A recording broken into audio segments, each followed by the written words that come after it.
Thanks for the invitation, Alexandre and Danilo. When Alexandre asked me to come, I said to him that I could come on Wednesday, and he said, okay, you'll be in between the people of soft materials. Okay, this one. Okay. You hear me? Yeah, okay. So I thought about bringing something more general on the field of light harvesting and photoinduced charge transfer. So I talk about some effects that we are curious about, and they're mostly about the mechanisms of photoinduced charge separation. And this we do in our group using time-dependent density functional theory. So it's basically overview of the unknown matters on the field, and what we are doing in order to step forward to reveal these mechanisms of photoinduced charge separation. So the main context is that we want to contribute to the development of organic solar cells and photoinduced photocatalysis processes. We want them to be more efficient, more durable, and so we need to review the mechanisms of these materials. So a organic photovoltaic device has as its main part a donor-acceptor system, or some classes of this kind of device. So this molecule here on the top would be a donor molecule, and this in the bottom would be an acceptor molecule, because they have a match between the HOMO-LUMO gaps.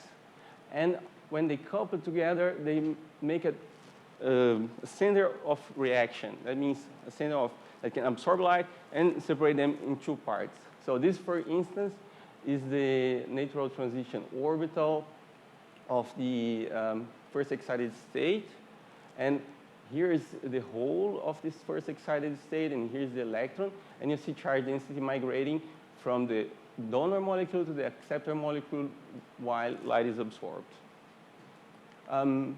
There are many type of materials of this kind.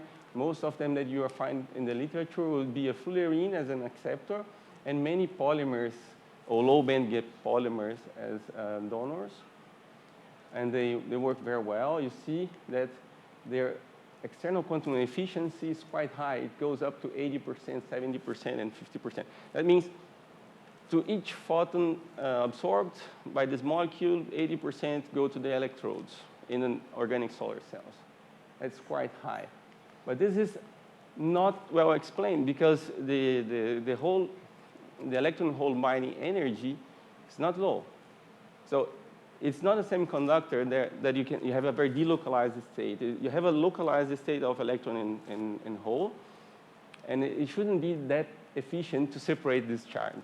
So what are the mechanisms? So one of the proposed mechanisms is that higher states, you have your absorption at an upper state, so sunlight is shined into the molecule, so this molecule absorbed light goes to the higher state, and there are a lot of charge transfer states that are low-lying this excited state, and this energy is spread over the states, and this helps the charge to be spread and separated. So this is called hot process. Another possibility is that the chemical environment around restructure its electrode charge in such a way that the dielectric screening or the local scale facilitates or reduces the Coulomb interaction and facilitates separation between electron and hole. That's another possibility. And a third possibility, and I'm not saying that neither of these are exclusive, is that the ion motion also helps on charge being separated between donor and acceptor system. So that means while the process of excitation is happening, this ion motion tries to make them avoid the areas, and so you separate between electron and hole. So these things can be also being cooperating on the charge separating process. So what we need in order to to help on this discussion with time-dependent density functional theory, it's first thing to describe correctly charge transfer excitations, which is not trivial in time-dependent density functional theory that we have in everyday life. Second thing is to represent the local reaction of the field that is facilitating charge separation. That means representing the chemical environment and representing it properly. And as a last thing, in order to include ion motion, we want to describe the charge, the excited state at the same time ion motion. So we want to do Ehrenfest dynamics on that. So these are the tools that we are in development here in our group and in collaboration with other groups in order to help on solving the problems. So the first problem on describing charge transfer excitation is to use or to employ optimally tuned range-separated hybrid functional. And next step, in order to describe the chemical environment, we are developing a screen optimally tuned range-separated hybrid functional and also validating the importance of these uses. And for ion dynamics, we are, together with a group of Professor Stefan Kummer from the University of Bayreuth, on this investigating systems already with Ehrenfest dynamics. That means ion motion during time evolution of the excited states. So, as I said before, in normal everyday life, time-dependent density functional theory is not so simple to represent charge transfer states because if you use like a local density functional, you will be creating this low, or what we call low-lying spurious charge transfer states. That means you have your first excited state, and below this first excited real state, the calculation brings you low-lying excited states that actually are screwing up all the simulations that you are doing into your system. So this would be like the whole electron picture, and this is intermolecular charge transfer state that is unreal. The real one would be such transition here. So there's a long story around this, and it's a problem of ground state DFT. It's a problem together with time-dependent DFT.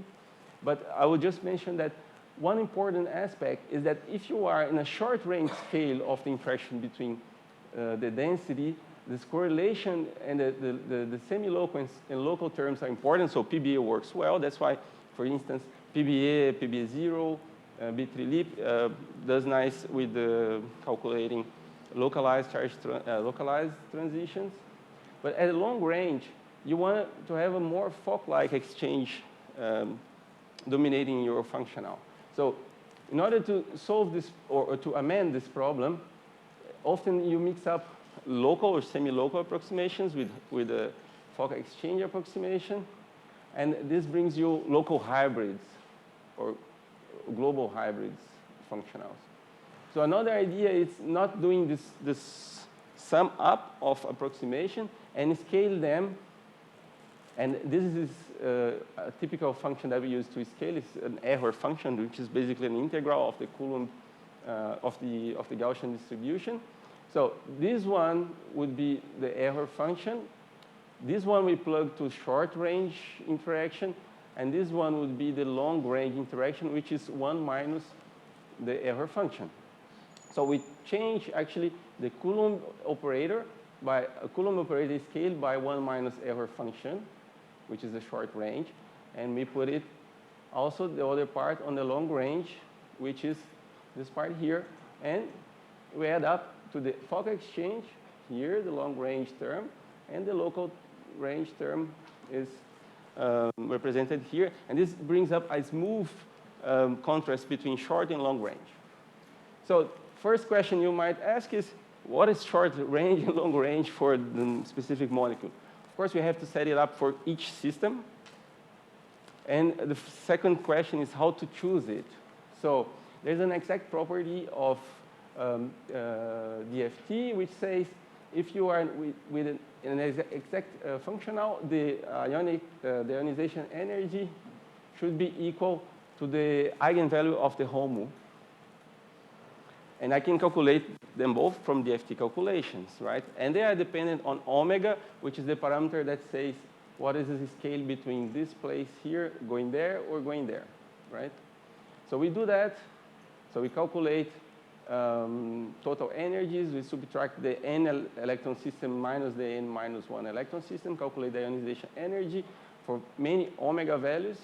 And this is like the difference between, this is the HOMO eigenvalue and the ionization energies. We contrast them, and we hit them here. When they match together, you say, okay, this is the right parameter.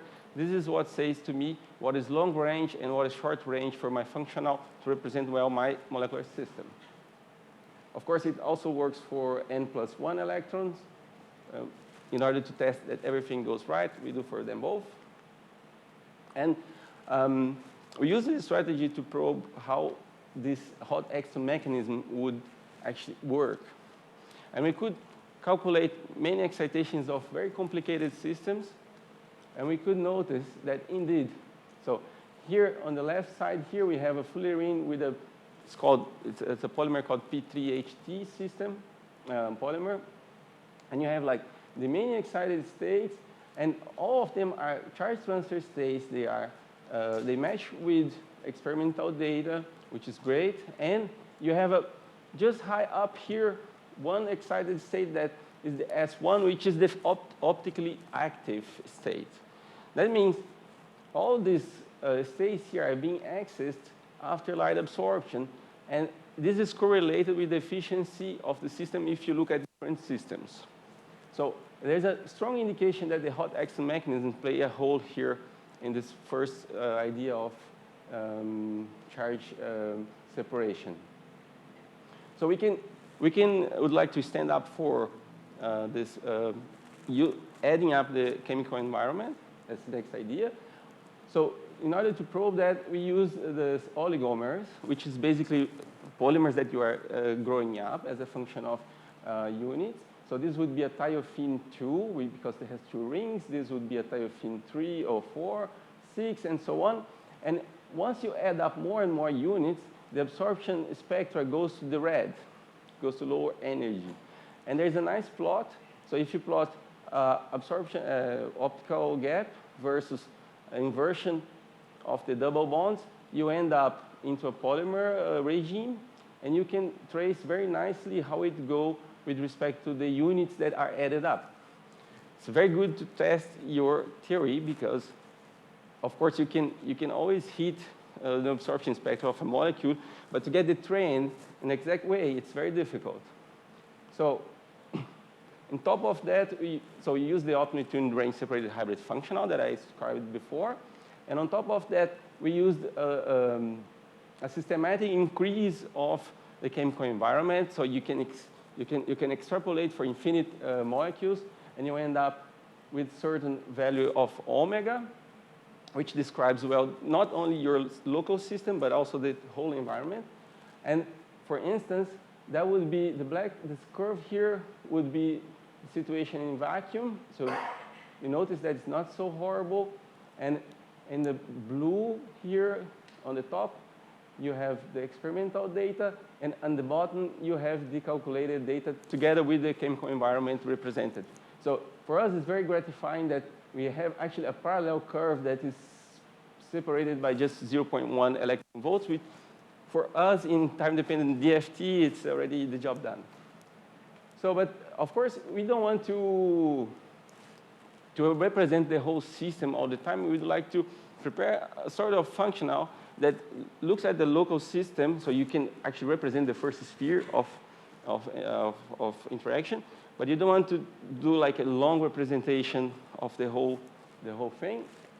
And also, we don't want to only look for normal chemical environments, but for complicated ones, like if you have an amorphous situation or a nanoscale system. So next step, and this is in development in our group, we are going to screen this term of the Fock exchange to the 1 over the dielectric screening, or 1 over of the dielectric constant of the system, and see how it behaves with respect to the estimation of the optical gap. This is just recent results. So again, here's the situation in vacuum. And this black curve here is the one that generates the correct result that matches with the experimental data. And this is for the screened range-separated hybrid functional. And it's a bit also scary that they both match. So apparently, if I represent my system by adding up a lot of molecules, or if I simply represent the system in a small scale and I add up this screening factor, the things go together again. And this is very nice. In the next step, we are going to migrate from not taking the dielectric screening or the dielectric constant of a specific solvent or specific material, but also imposing some restriction. And the idea now is to impose that the dielectric constant is such that the dipole-Coulomb interaction is reduced as most. So this is still ongoing progress. And finally, I would like to mention the results of the influence of the ion motion on the photoinduced charge separation. Again, back to our donor acceptor system. This molecule is called TBP, and this one we call them NDI silane. We have seen the NTOs calculated from using the optimally tuned range-separated hybrid functional in the linear response using this Cassida solution of the excited state. So it's a direct vertical excitation. But now we can look at the real-time TD-DFT, which means I'm propagating the Condensed equation stepwisely, and I'm looking at how the electron density goes with respect to time. And then the one plot that I'm going to show you guys here is the difference between the ground state electron density and the stimulated electron density after laser excitation. Let me see if it, and just so you have an idea, let's see if, okay, it shows on my computer.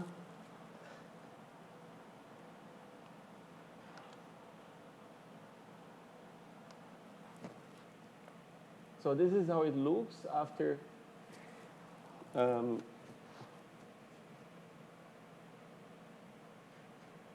before you have only the molecule at the ground state.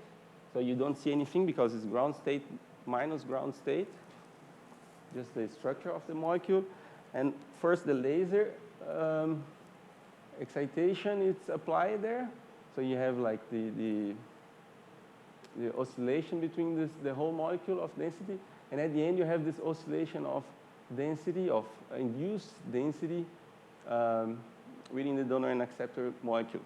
If you Fourier transform the oscillation, you have the excitation as well we have in the Cassida format of TD-DFT.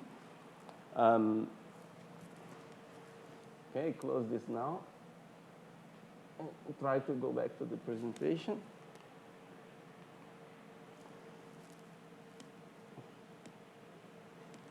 All right.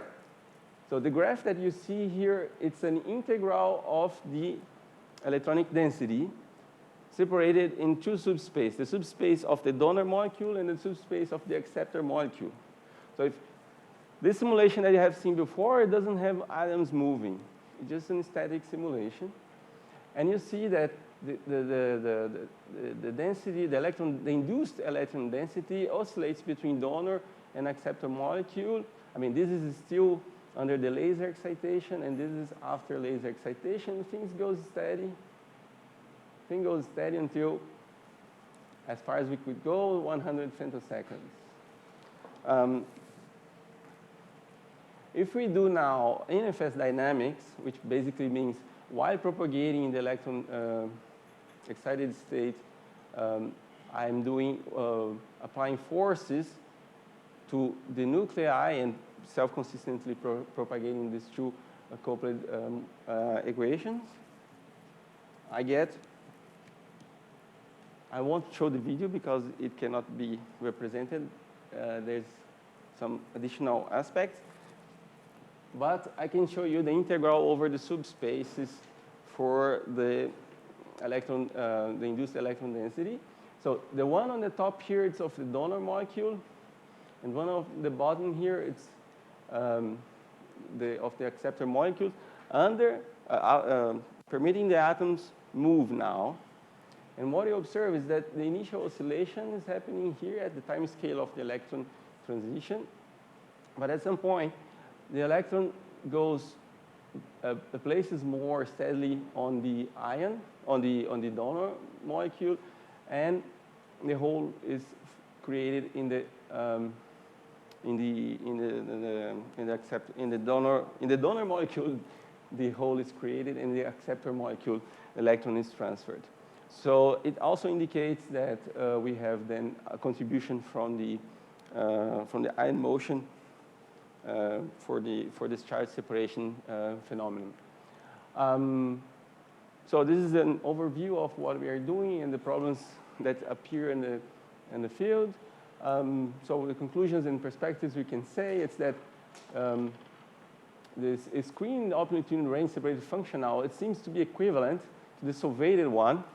And this is very gratifying for us because now we can step towards more real systems. The naturally screened optimally tuned range separated hybrid functional, it's a concept that we are into exploring now. It's very important to add NFS dynamics on these mechanisms in order to understand the mechanism of photoinduced charge transfer. And we are moving, we are stepping towards understanding better and better the systems. And so with that all together, we have perspectives to simulate realistic situations with realistic systems. And we're very happy at the moment of the status of our development. So actually, this project, basically what I'm showing is a project that is being carried out between experimentalists and also theoreticians. So I have colleagues here that are working in different fields. Also the group here that has growing. And I would like to thank Thomas Trebel, which is here. It's coming from the University of Bayreuth, and Professor Stefan Kummel. Thomas is the one leading the project of the NFS Dynamics. Thanks, Thomas. And thank you all for your attention and the founding agencies. Yeah.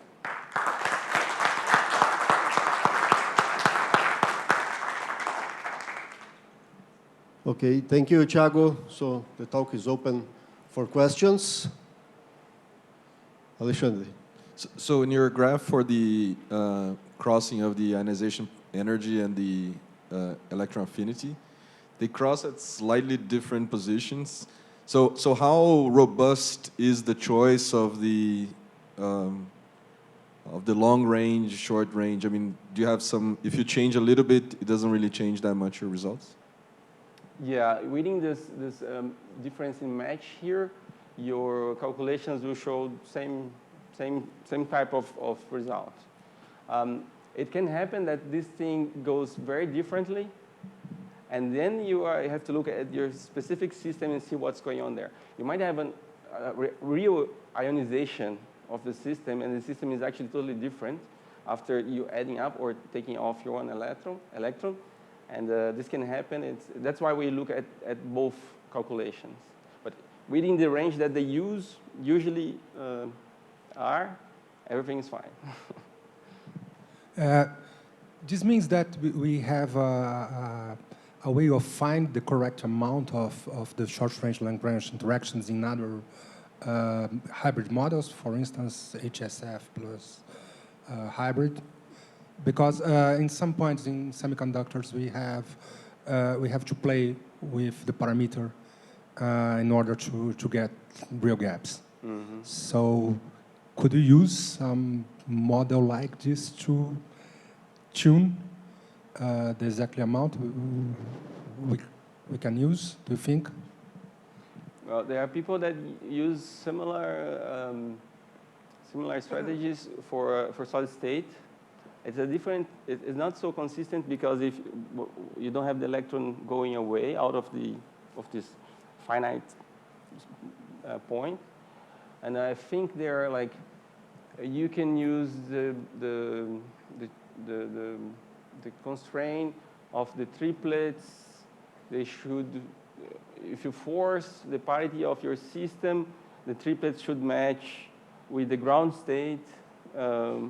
with the first excited state. So there are some tricks that they do in solid state also. Actually, the brain-separated hybrid functionals, they were first created for solid state calculations because they wanted to add the exact Fock exchange at a short range, not to add them and not to get the calculation really sophisticated and long. So it was the opposite way. And this was created later on because Leo Kronig and I think Bayer observed that it could be done in the opposite way.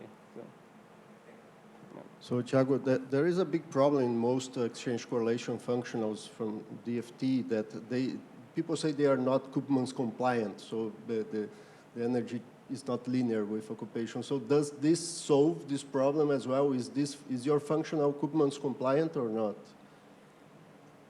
The linearity of the ionization potential with respect to the occupation number. I don't know. Okay. Koopmans theorem of ionization energy is equal to the eigenvalue of the HOMO. It's forced. It's there. Okay. Yeah, but if it's linearly going with the occupation number, I won't lie to you. Marilia. Just a comment, because maybe you know that I have worked on choosing the exchange correlation weight to obey Koopman's theorem, because if we don't put a little bit of exchange, then, I mean, just PBE never does that. However, do you use the same parameter for the 1 plus electron or 1 less electron, or you have to, because I see that they match very beautifully. Yeah. And this is the inverse Koopman's theorem. So you get the 1 more electron also with good precision that the 1 less electron. Yeah. Wow. Yeah, I think the feeling that we have is that the omega parameter, the brain separating parameter, it's very connected to the size of the system. So by adding up 1 electron, your system holds this property. But we found almost the same parameter, for example, for thiophene chains. We thought. No, if I stand from bi-thiophene to infinite, but okay, but that was just for the ionization potential. Yeah, but if I extend the thiophene chain, the omega parameter changes like a curve. Like this. Yeah, it goes. Yeah, it saturates. Yeah, it's weird also. More questions, guys?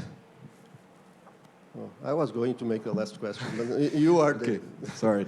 So in your calculation where you put the implicit screening, I mean, so you see that basically you can do the explicit calculation or the implicit one, and it gives you the same result.